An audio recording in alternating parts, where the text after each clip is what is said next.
Most people spend years trying to avoid one specific feeling, not failure, not rejection, disappointment, someone else's disappointment in them. It shows up in small, ordinary moments. A friend asks for a favor at a bad time, and instead of saying no, you rearrange your whole evening. A coworker asks you to cover their shift again, and even though you're already tired, you say yes before you've finished thinking about it. A relative makes a comment about your choices, and instead of holding your ground, you quietly adjust your plans to keep the peace. None of these moments feel dramatic on their own. That's exactly why they're so easy to miss. But add them up over months, over years, and you start to notice something strange. You've become an expert at managing other people's feelings and a stranger to your own. Here's a pattern worth paying attention to. The people who struggle most with disappointing others are often the same people who feel quietly exhausted, resentful, or invisible in their own lives. That's not a coincidence. It's cause and effect. Take a simple example. Two employees are asked to take on an extra project with an unreasonable deadline. The first one says yes immediately, worried about how refusing might look. The second one asks a few questions, then explains honestly that taking it on would mean dropping the quality of other work already in progress. The first employee avoids an uncomfortable conversation in the short term. The second employee avoids a much bigger problem down the road: burnout, resentment, and a reputation for saying yes to everything regardless of whether it's realistic. Only one of them protected something, and it wasn't the person who avoided disappointment. Around 500 years ago, a Florentine writer named Niccolo Machiavelli spent a lot of time studying how people actually behave, not how they claim to behave.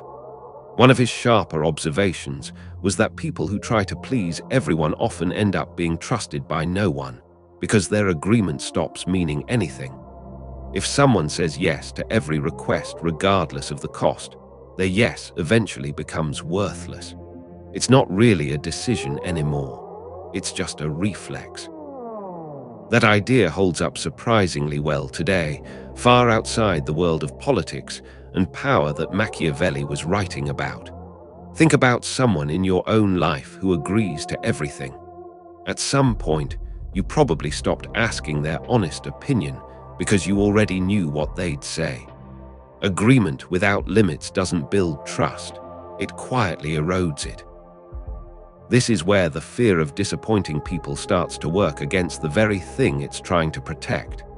Most people avoid saying no because they want to be liked, respected, or seen as dependable.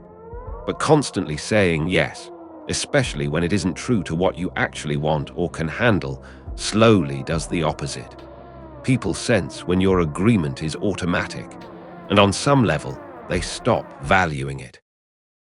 There's a common household example that shows this clearly. A parent is asked by their child for something unreasonable: an extra hour of screen time, a toy they weren't supposed to get, permission to skip a responsibility. In the moment, saying yes is easier. It avoids the tantrum, the tears, the tension. But children don't actually feel more loved when every limit disappears. They often feel less secure. Boundaries, even ones that cause short-term upset, tell a child that someone is paying enough attention to say no when it matters. Take away the boundary, and you take away part of what makes them feel safe. Adults aren't so different. We just express our disappointment more quietly. Somewhere along the way, many people learn, usually without anyone directly teaching it to them, that keeping others comfortable is safer than being honest. Maybe it came from a household where conflict felt dangerous. Maybe it came from a friendship where saying no led to being excluded. Maybe it simply came from years of being told, directly or indirectly, that being easy was a virtue. Whatever the origin, the lesson sticks. Disappointing someone is a risk, and avoiding that risk becomes the priority, even at your own expense. The problem is that this strategy doesn't actually get rid of the discomfort, it just moves it. Instead of feeling the temporary discomfort of saying no, you carry the ongoing discomfort of a life slowly shaped by other people's expectations instead of your own. One is a short, sharp feeling. The other is a long, quiet wait. There's a useful way to think about this shift. Every time you avoid disappointing someone else, you're placing a small deposit of frustration into an account that belongs to you. Nobody sees the balance building. You don't get a monthly statement showing how much resentment has accumulated. But it's there, and eventually it demands to be paid, usually in the form of burnout, quiet bitterness, or a sudden outburst that seems disproportionate to whatever triggered it, but is really the result of years of unpaid interest. This documentary isn't about becoming cold, difficult, or indifferent to other people's feelings. That's a different problem entirely, and it causes its own kind of damage. This is about something more precise, understanding why the instinct to avoid disappointing others so often backfires, and learning to recognize when disappointing someone is actually the more honest, more respectful, and ultimately healthier choice for both of you.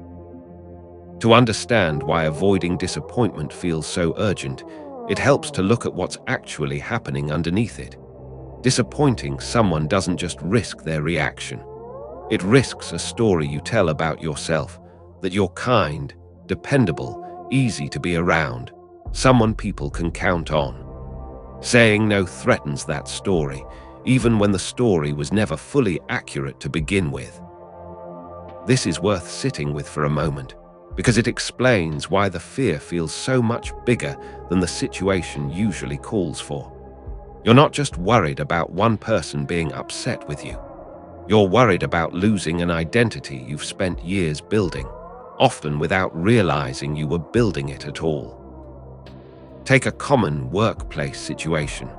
Someone earns a reputation early in their career for being the person who always says yes, always available, always flexible, always willing to help. At first, this brings real rewards. People appreciate it. Opportunities come their way. But a few years in, that same person finds themselves buried under commitments nobody else wanted, while colleagues who set clearer limits somehow ended up with more respect, not less.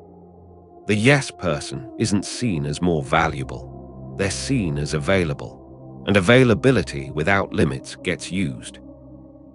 The uncomfortable part is that this pattern often continues even after someone notices it. Recognizing the problem and changing the behavior are two very different things, because the fear driving the behavior isn't really about logic.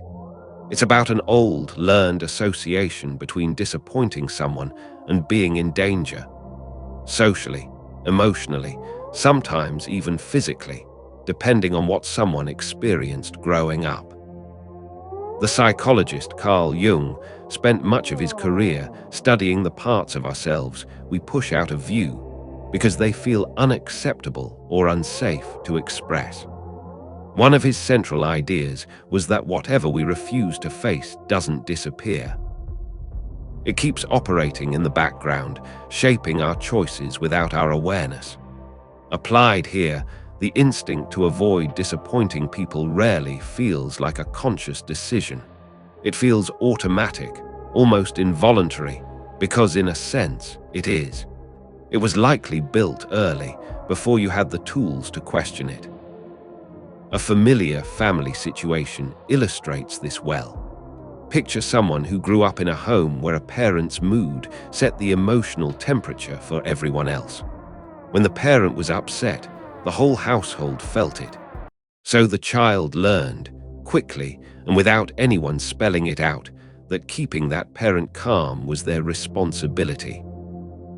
Fast forward 20 years, and that same person finds themselves doing the exact same thing at work, in friendships, in romantic relationships, scanning for tension. adjusting themselves before anyone even asks, treating other people's moods as something they're personally in charge of managing. This is where the fear of disappointing people stops being about the current relationship entirely. It becomes about repeating a role that was assigned decades earlier in a completely different context to a person who no longer needs to play it. Here's something that rarely gets said clearly enough. Disappointment is not the same thing as harm. Those two get confused constantly, and the confusion is expensive. Telling a friend you can't lend them money might disappoint them. It does not harm them. Telling a manager you can't take on more work without support might disappoint them. It does not harm them either. But if you treat every disappointed reaction as evidence that you've done something wrong, you'll end up avoiding perfectly reasonable decisions simply because someone reacted to them with a frown, a sigh, or a few days of coldness. A useful shift in thinking is this. Someone else's disappointment is information about their expectations, not a verdict on your character. Expectations are allowed to go unmet. That's not cruelty. That's simply what happens when two separate people have two separate sets of needs, and those needs don't always align. There's a quiet trap hidden inside people-pleasing that deserves attention. It looks like generosity, but it often works more like a transaction, even when nobody involved would ever call it that. If I keep giving you what you want, some part of the brain reasons, you'll keep approving of me. The arrangement feels selfless on the surface, but it's frequently powered by something closer to self-protection. Protection from criticism, rejection, or the discomfort of not being needed. That doesn't make the person doing it manipulative. Most of the time, they're not acting with any bad intention at all. They're simply running an old strategy that once kept them safe, applying it to situations where it no longer fits and often creates the opposite of what they're hoping for. Consider a friendship where one person constantly rearranges their schedule to accommodate the other, cancels their own plans without being asked, and never brings up their own needs. It can look, from the outside, like devotion, but over time, something subtle shifts in how the other person experiences that friendship. Support that's always available, no matter the cost to the giver, starts to feel less like a gift and more like an expectation. And expectations, once formed, are difficult to walk back without conflict. The very thing the accommodating friend was trying to avoid in the first place. This is the paradox worth sitting with. The instinct to avoid disappointing people is usually trying to protect a relationship.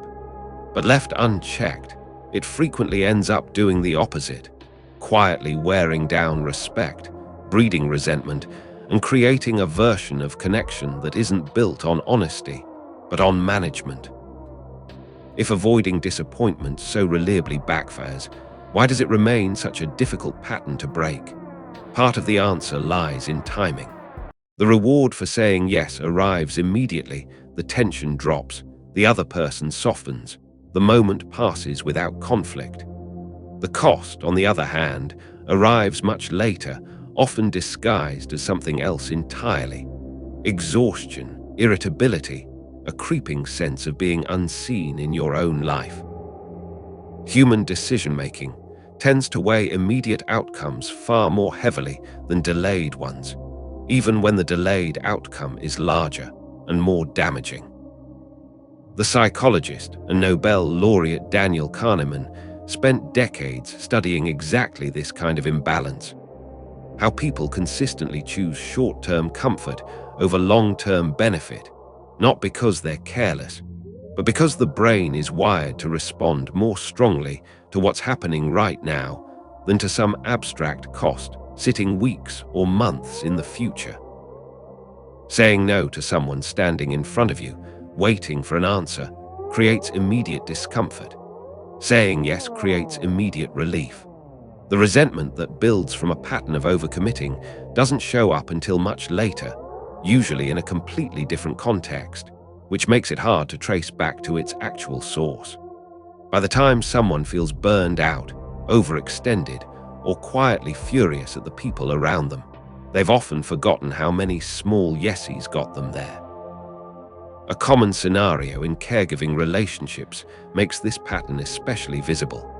Someone taking care of an aging parent or a struggling family member often keeps saying yes to more responsibility, out of love, out of guilt, or simply because nobody else stepped up. Each individual yes seems reasonable in the moment. It's just one more errand, one more phone call, one more weekend. But strung together over months, those individual yeses accumulate into something no one would have agreed to if it had been presented as a single, upfront request. Nobody sits down and says, "I will give up my evenings, my weekends, and most of my personal life for the next 2 years." They arrive there one small accommodation at a time. This is why disappointing someone earlier and more directly is often the more compassionate option, not just for the person avoiding it, but for the relationship as a whole. A boundary set at the beginning causes a small amount of friction. A boundary that finally arrives after years of built-up resentment tends to arrive as an explosion, a withdrawal, or a relationship that ends abruptly with little explanation, leaving the other person confused about what actually happened. There's an old idea from Stoic philosophy that applies well here, even though it was never written with modern relationships in mind. The philosopher Epictetus taught that suffering often comes not from events themselves, but from believing that things outside our control should behave the way we want them to. Applied to disappointment, this reframes the entire problem. Another person's reaction to your honest no is not something you control. Their mood, their interpretation, whether they choose to be understanding or upset, none of that belongs to you. What belongs to you is the honesty of the answer you gave. This distinction matters because it changes what you're actually responsible for. You are responsible for communicating clearly, respectfully, and honestly. You are not responsible for managing how someone else feels about what you communicated. Most people blur those two responsibilities together, which is exactly what makes disappointing someone feel so much heavier than it needs to. Take a practical example from everyday communication. A friend asks to borrow a meaningful amount of money. Saying no might disappoint them, but how you say no is what you actually control, clearly, kindly, without over-explaining or apologizing 5 times. What they do with that no, get upset, understand completely, or something in between, belongs to them. Trying to control their reaction by softening the truth or avoiding the conversation altogether doesn't protect the friendship. It just delays an honest moment that was going to be necessary eventually. There's a particular kind of guilt that shows up specifically around disappointing people we care about, and it deserves its own attention because it operates differently than ordinary guilt. Ordinary guilt usually follows an action that actually caused harm, a lie, a betrayal, a broken promise. This other kind of guilt follows an action that caused no harm at all, only discomfort. It's guilt for having limits, guilt for taking up space, guilt for existing as a separate person with separate needs. This kind of guilt is worth naming directly, because once it's named, it becomes much easier to question. If you find yourself feeling guilty after calmly and respectfully saying no to something unreasonable, that guilt isn't evidence that you did something wrong. It's evidence of an old rule learned somewhere along the way that your job is to keep everyone else comfortable, regardless of the cost to you. A common scenario in romantic relationships shows this clearly. One partner asks for constant reassurance, constant availability, constant attention, and interprets any request for space as rejection. The other partner, wanting to avoid conflict, keeps giving more and more, even as their own needs go unspoken. Over time, this doesn't create security. It creates two people locked into an unsustainable pattern, one who never learns their partner's actual limits, and one who slowly disappears inside the relationship, trying to avoid a disappointment that was never actually dangerous to begin with. Once you start noticing this pattern, it's hard to unsee it in the people around you. And it's worth taking a closer look at what's actually happening when someone reacts badly to a reasonable boundary, because not every disappointed reaction is created equal. There's a meaningful difference between someone who's disappointed and someone who's testing you. Genuine disappointment usually looks like a brief dip, mild frustration, maybe a moment of silence, and then acceptance, even if it's reluctant. Testing looks different. It escalates. It comes with guilt-inducing comments, subtle punishment, or repeated attempts to get you to change your answer. The first is a normal human response to not getting what you wanted. The second is a strategy, whether or not the person doing it realizes that's what it is. A common social example makes this distinction easy to spot. Someone declines an invitation because they're genuinely exhausted. A friend who respects the boundary might say something like, "That's a shame. I'll miss you. Let's plan something else soon." A friend who's testing the boundary might respond with guilt. "Wow, you never make time for me anymore," or bring up past favors as if they're owed compliance now. The first reaction is disappointment. The second is an attempt to make the disappointment your problem to fix, rather than theirs to feel. Recognizing this difference matters because it changes how you respond. Reasonable disappointment deserves patience and warmth. It's a normal part of any honest relationship, and it usually passes. Testing behavior deserves something different, a calm, steady boundary that doesn't bend just because the pressure increased. Giving in to testing behavior doesn't resolve it. It teaches the other person that pressure works, which guarantees they'll use it again next time, often with more intensity. This connects to an idea that shows up throughout Machiavelli's writing, though he was describing political relationships rather than personal ones. He observed that people tend to treat others based on what they've learned those people will tolerate, not based on some fixed idea of how they should be treated. Tolerance, in other words, becomes the actual boundary, not whatever boundary was stated out loud. If someone says no, but then caves the moment there's pushback, the real message being sent is that no was never really a boundary. It was an opening bid. This doesn't mean every relationship is a negotiation or a power struggle. Most aren't. But it does mean that consistency matters more than the initial answer. A boundary that holds steady under mild pressure teaches people what to expect from you. A boundary that collapses under pressure teaches them something very different. That pressure is the actual key that gets results. There's a workplace example that shows this well.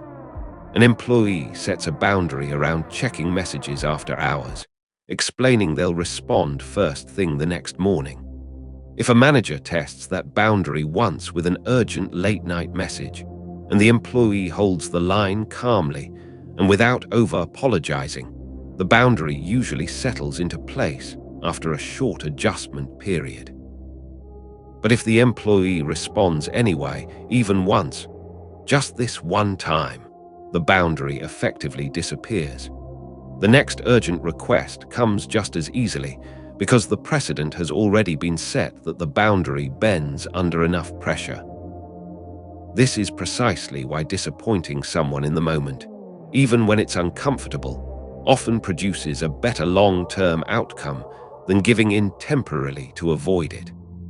A single, well-communicated no tends to cost far less over time than a boundary that gets renegotiated every time someone pushes back.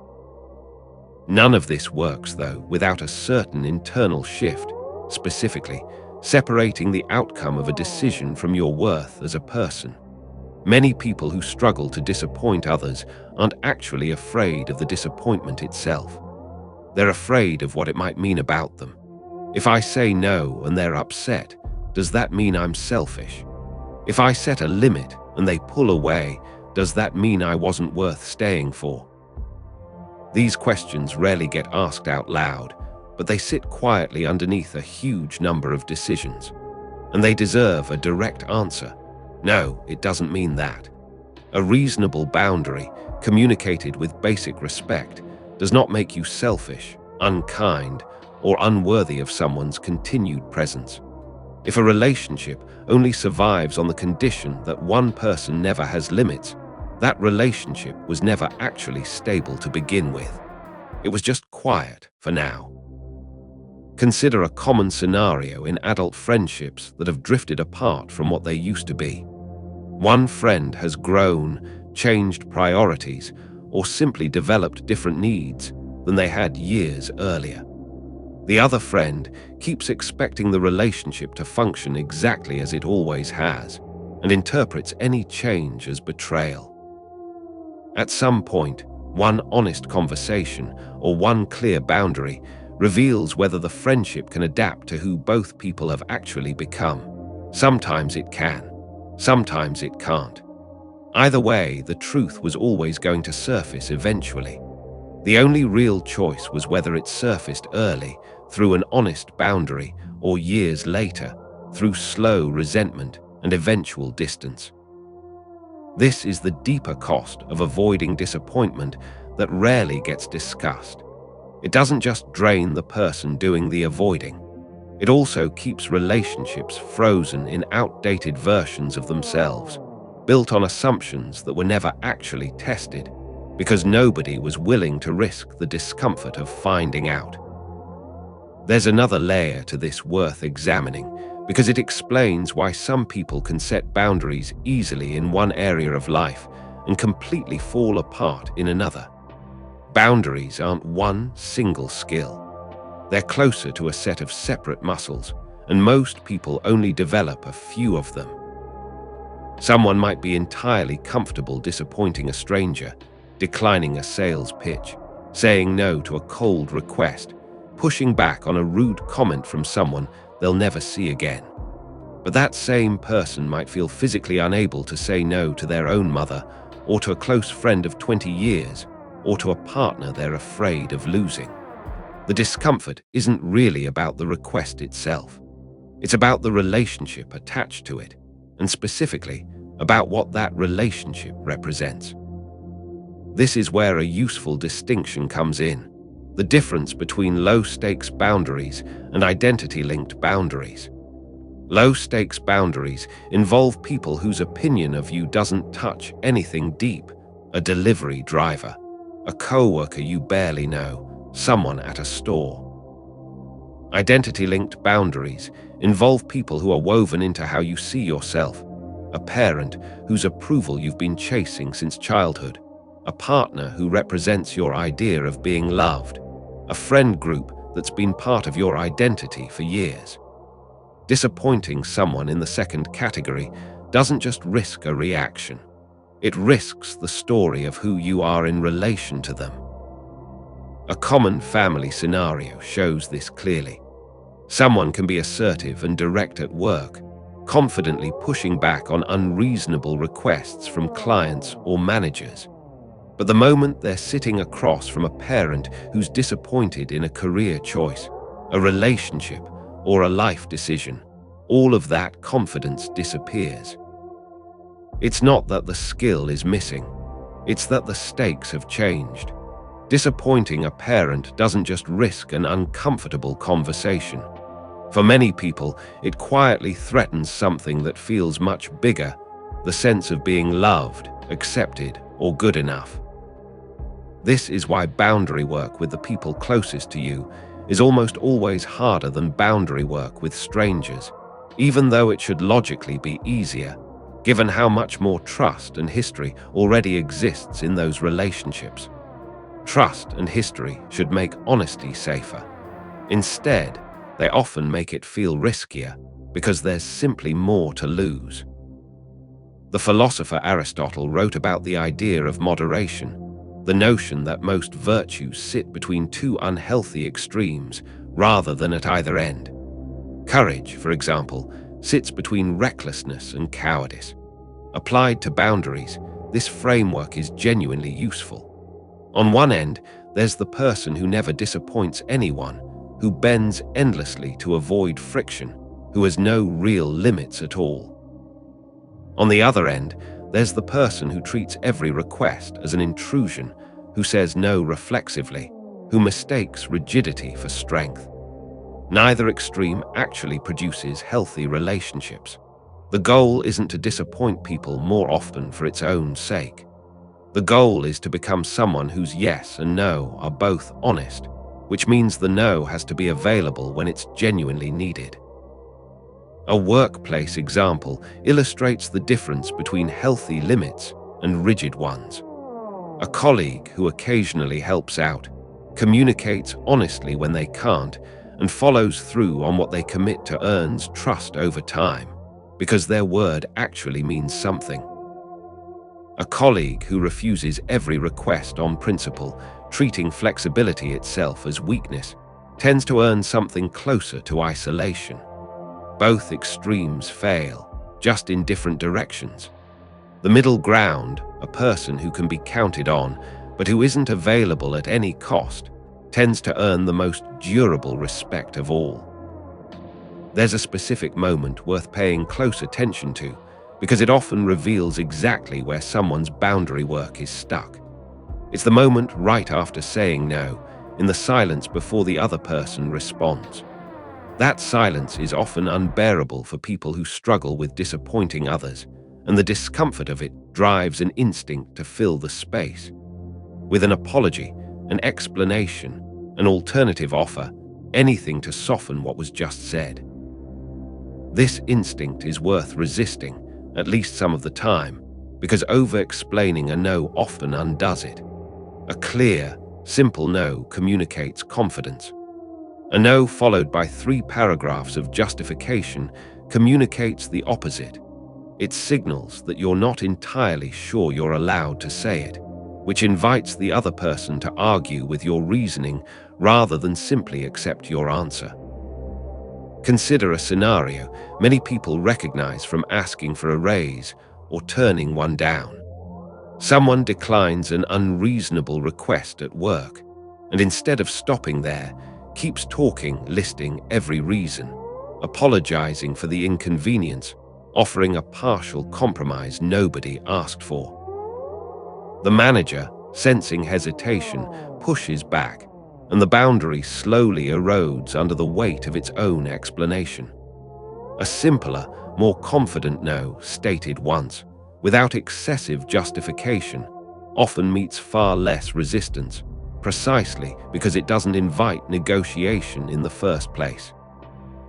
This isn't about being cold or withholding explanation entirely.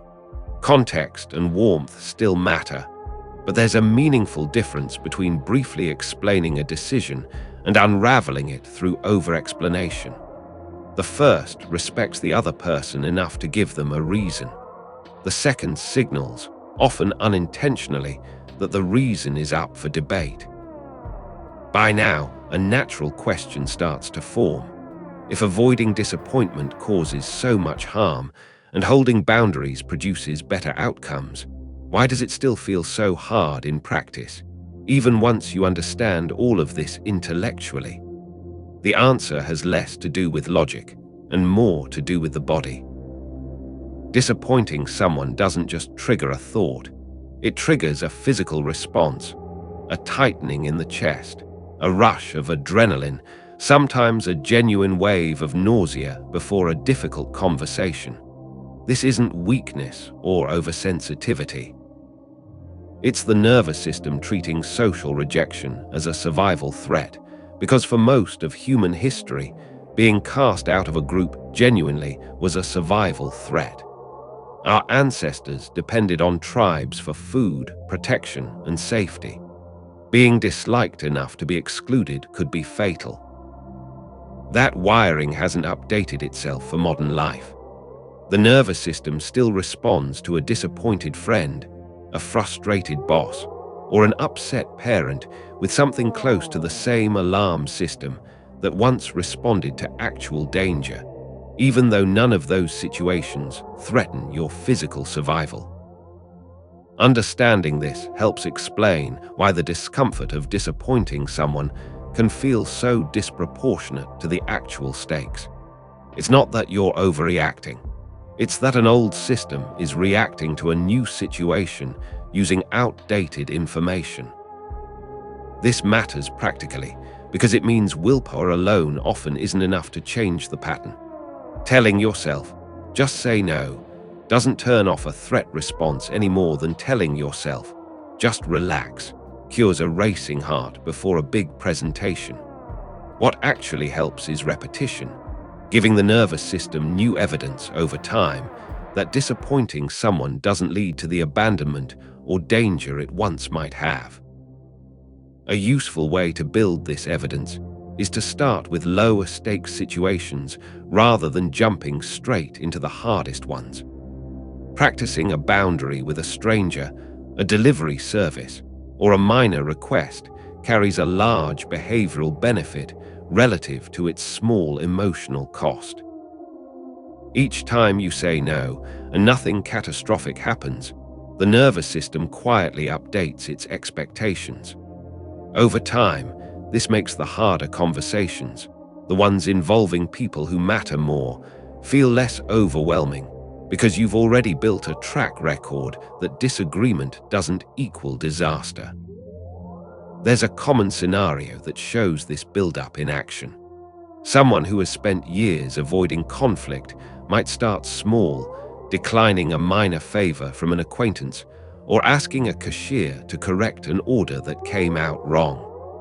These moments seem almost too small to matter. But each one chips away at the belief that setting a limit always leads to punishment. Eventually, that same person finds it easier to have a harder conversation with a sibling or a partner, not because the stakes got lower, but because their internal evidence changed. The Stoic philosopher Seneca wrote extensively about the value of preparing the mind for discomfort in advance, rather than being caught off guard by it. One of his central ideas was that most suffering comes from expecting life to be easier than it actually is. Applied here, this suggests a useful mental shift. Instead of hoping to eventually reach a point where disappointing someone feels comfortable, it's more realistic to accept that it will likely always feel somewhat uncomfortable and to act anyway. The discomfort isn't a sign that something has gone wrong. It's simply the cost of honesty, paid up front, in a currency far cheaper than the one collected by years of resentment. This reframing matters because many people quietly wait for the fear to disappear before they act. Confidence, they assume, comes first, and boundary setting comes after. But it usually works the other way around. The willingness to say no while still feeling nervous about it is what actually builds confidence, not the other way around. Waiting to feel ready often means waiting indefinitely. There's also a practical skill hiding inside all of this that's worth naming directly. The ability to tolerate someone else's negative emotion without immediately trying to fix it. This sounds simple, but it's one of the harder things to practice, especially for people who have spent years managing everyone else's comfort as an unspoken job. A common parenting example makes this clear. A child throws a tantrum after being told no. The instinct many parents feel is to end the tantrum as quickly as possible, sometimes by giving in. But a child's upset feelings, while uncomfortable to witness, aren't actually dangerous. They're a normal, temporary response to not getting what they wanted. A parent who can stay calm through that discomfort without rushing to fix it by caving teaches the child something valuable, that big feelings are survivable and that love doesn't disappear just because someone said no. The same lesson applies to adult relationships, even though it rarely gets framed this way. When a friend, partner, or colleague reacts to a boundary with frustration, the healthiest response usually isn't to immediately soften the boundary to make their frustration go away. It's to stay steady, express empathy for their feelings without abandoning the decision, and let the discomfort exist without treating it as an emergency that requires an instant fix. This distinction between empathy and rescue turns out to be one of the most important skills in this entire subject. Empathy says, "I understand this is disappointing for you." Rescue says, "I'll change my answer so you stop feeling that way." The first respects both people involved. The second sacrifices one person's honesty to manage the other person's emotional state, which over time teaches everyone involved that emotions are something to be avoided rather than simply experienced.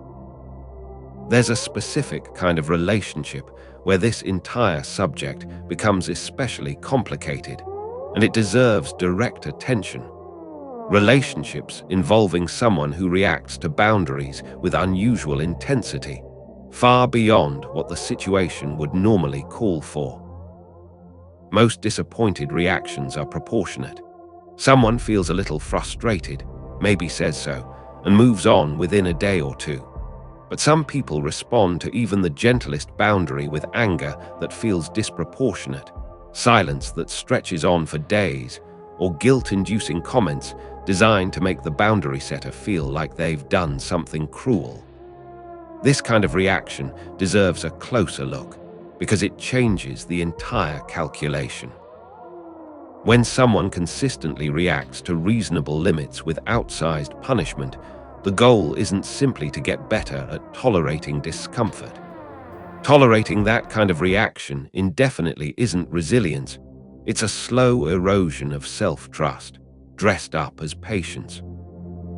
There's an important difference between staying calm through someone's normal disappointment and staying calm while someone repeatedly uses disproportionate reactions to control your decisions. The first is a skill worth building. The second is a pattern worth questioning. A familiar relationship scenario shows this distinction clearly. In one version, a partner expresses genuine hurt when plans change, talks it through, and the relationship moves forward with both people feeling heard. In another version, a partner responds to any inconvenience with days of cold silence, accusations of not caring, or comparisons to how a good partner would have behaved. The first reaction is a normal part of two people negotiating different needs. The second is closer to a pattern designed, consciously or not, to make boundaries so costly that the other person stops setting them. It's worth being honest about something here. Not everyone who struggles with your boundaries is trying to manipulate you. Most people who react poorly to a limit are doing so out of their own unresolved fear, not calculated control. But regardless of intention, the effect on you is the same either way. If a pattern of disproportionate reactions is consistently changing your behavior, shrinking your requests, or making you afraid to bring things up at all, that pattern deserves attention independent of whether it was intentional. This is where the idea of disappointing someone as a healthy choice reaches its clearest and most important application. In relationships where boundaries are met with genuine care, even if imperfectly, holding a limit tends to strengthen the relationship over time. But in relationships where boundaries are consistently punished, holding that limit anyway, even knowing it will trigger a difficult reaction, is often the only way to find out whether the relationship can actually hold two honest people, or whether it only ever worked because one person kept disappearing to keep it functioning. There's a useful reframe here that doesn't get discussed often enough. Sometimes disappointing someone is not a risk to the relationship. Sometimes it's a test the relationship needed to take. one way or another. A relationship that can survive an honest no was probably going to be fine either way.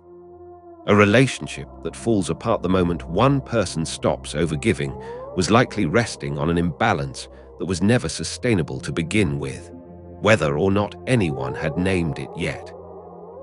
This doesn't make the process painless. Finding out that a relationship depended on your constant accommodation is a genuinely difficult thing to discover, especially when it involves someone you love. But it's better to discover it through an honest boundary than to spend years wondering, quietly resentful, why the relationship always seems to cost you more than it gives back. The philosopher Viktor Frankl, writing from experience with some of the most extreme suffering a person can endure, argued that the last human freedom, the one that can never fully be taken away, is the freedom to choose one's own response to any given situation. That idea sounds almost too large for something as ordinary as declining a request or setting a limit with a friend. But the underlying principle scales down surprisingly well. Even in a difficult relationship, even facing someone else's anger or disappointment, the choice of how to respond honestly remains yours. Nobody can force you to keep abandoning your own limits, no matter how uncomfortable their reaction might be. This brings up a practical question worth sitting with directly. How do you tell the difference between a boundary that's genuinely necessary and a boundary that's simply an excuse to avoid something difficult but worthwhile, like real vulnerability or compromise? This distinction matters because not every no is healthy, and not every uncomfortable request deserves rejection. A useful test is to ask what the boundary is actually protecting. A boundary that protects your time, your energy, your physical or emotional safety, or your basic right to have different needs than someone else is usually a healthy one, even when it disappoints someone. A boundary that exists purely to avoid vulnerability, difficult growth, or reasonable compromise in a relationship that otherwise works is a different matter entirely, and deserves honest self-examination rather than automatic defense. A common example clarifies this. Declining to lend money you can't afford to lose protects something real. Refusing to ever discuss a disagreement or shutting down every attempt at closeness because closeness feels risky isn't the same kind of boundary. It's avoidance wearing a boundary's clothing. Learning to tell these apart takes honest self-reflection and sometimes outside perspective, because it's easy to convince yourself that avoidance is self-protection when you're the one doing the avoiding. There's a final piece of this that ties everything together, and it has to do with what actually happens after someone finally starts practicing this shift, after months or years of avoiding disappointment as a default setting. Most people expect the process to feel triumphant, like flipping a switch from people-pleasing to confidence. In practice, it usually feels much messier than that. The first few times someone holds a boundary that they would have previously abandoned, they often feel worse, not better. Guilt shows up loudly. Doubt creeps in. A voice in the back of their mind insists they've done something wrong, even when nothing about the situation actually calls for guilt. This is a normal part of the process, and it's worth naming clearly so it doesn't get mistaken for a sign of failure. Old patterns don't get replaced instantly just because a new choice was made once. The nervous system, the one still running on outdated threat detection, needs repeated evidence before it updates its expectations. The discomfort after a boundary isn't proof the boundary was wrong. It's proof that something unfamiliar just happened, and unfamiliar things almost always feel uncomfortable at first, regardless of whether they're healthy. A common scenario shows this clearly. Someone finally tells a demanding family member they won't be attending every single gathering anymore, just the ones that genuinely work for their schedule. The family member reacts with hurt, maybe even a guilt-driven comment about loyalty. The person who set the boundary spends the rest of the day replaying the conversation, wondering if they were too harsh, almost tempted to call back and take it all back. But if they hold steady, something usually shifts over the following weeks. The family member adjusts, the relationship doesn't collapse, and the person who held the boundary discovers, often to their own surprise, that the version of the relationship built on their honest limits is actually more comfortable than the version built on their constant accommodation. This is really the core insight this entire subject is built around. Disappointing someone is not the opposite of caring about them. In many cases, it's what real care actually requires. A relationship where one person never says no isn't necessarily a peaceful relationship. It's often just a relationship where one person has quietly agreed to disappear a little more each year in exchange for avoiding a handful of uncomfortable conversations. The healthier alternative isn't becoming someone who disappoints people constantly or who treats every request as an imposition.